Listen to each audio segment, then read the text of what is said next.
So, what did I learn in high school? That's actually a pretty easy question. I just compiled a list here. Algebra, chemistry, biology, physics, business, accounting, writing, U.S. history, European history, government, econ, a few other subjects. And that's it. That's the answer. Alright, so obviously I was just kidding. Because the thing is, did I actually learn those subjects? To be honest, yes, but mostly no. Other than accounting, which I'm hoping to study in college and then get a job with later, most of these subjects I'm just going to completely forget about, and I'm not going to really remember the fine details and the content in the classes. I'm not going to remember what sine or cosine is later, or how banks work, or some of the really random facts I learned in government. That's not the important thing about high school. I think that the important things in high school, it's more like a holistic picture, and so you can't really zero it in on one specific class or something.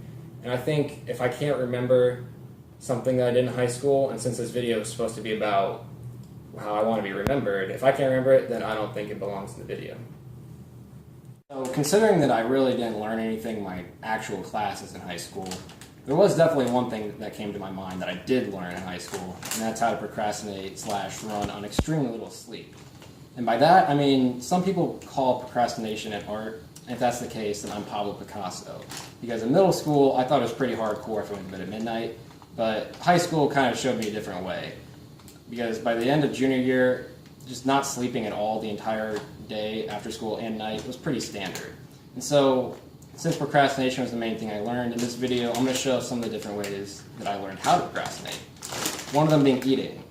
And by that, I mean, even if you're not hungry, you still eat, because anything's better than actually doing homework on a good schedule.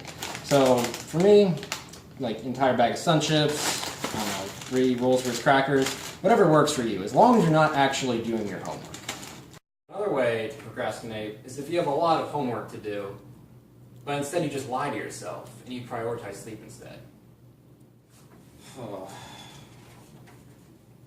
Jeez, dude. This is probably gonna take me a solid 6 hours. I'm really tired. I'll just, if I work efficiently, it'll probably take me only 2 hours. Just set an alarm for 4.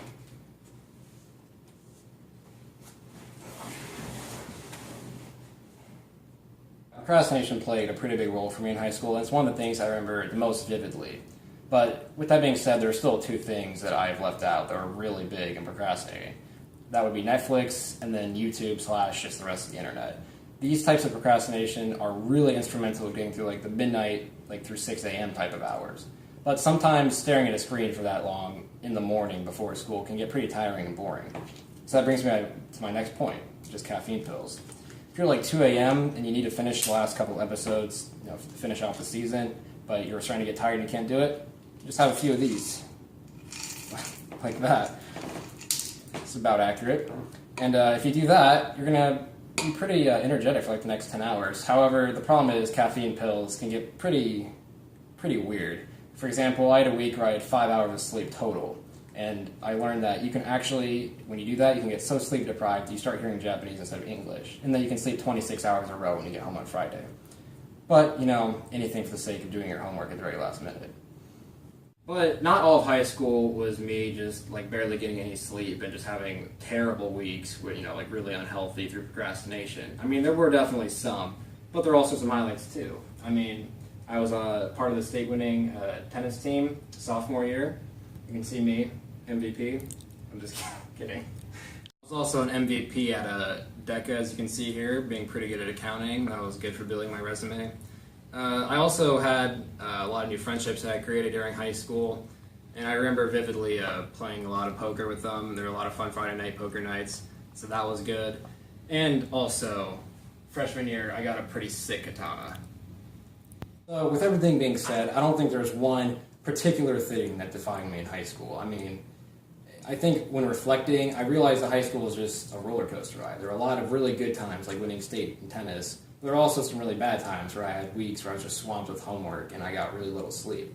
So I think it was just a very chaotic, hectic ride, but the thing I want to be remembered by is being good at coping with it, and I hope I can continue that in college. Are you sure you want to hold your katana in your conclusion? It looks kind of weird. Oh, Yeah, of course. I also want to be remembered for my katana. You can't really make a video about me without including it.